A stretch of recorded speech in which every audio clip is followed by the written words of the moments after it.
ఈరోజు స్నేహితురాలి ఇంట్లో పడిపూజకి రమ్మన్నారు. అయ్యప్ప స్వామి పడిపూజ. అందుకనే చీర కట్టుకొని రెడీ అయిపోయాను. ఏదైనా సరే దేవుని పూజ అంటే ముందే వెళ్తాను. నాకెందుకో తెలీదు 2024 నుంచి 25 అంతా కూడా డివోషనల్ టైం తోటే ఎక్కువ గడిచిపోయింది. నా జీవితం చాలా సంతోషంగా ఉంది.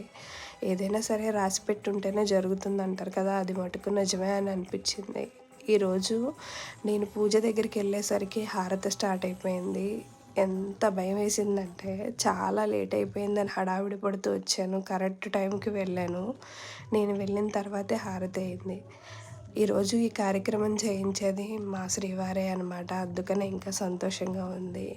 ఇలాంటి కార్యక్రమాల్లో పాల్గొనాలి అంటే చాలా అదృష్టం ఉంటేనే జరుగుతుంది. 2024 నుంచి 25 వరకు కూడా ఏంటో తెలీదు నా జీవితం అంతా దేవుని సేవకే అంకితం అయిపోయింది. చాలా సంతోషంగా ఉంది. త్వరలో మన దేవాలయంకి కూడా అమ్మవారు వస్తుందని చూస్తున్నా. ఆమెకి కూడా సేవ చేసుకోవాలని. Thank you for watching.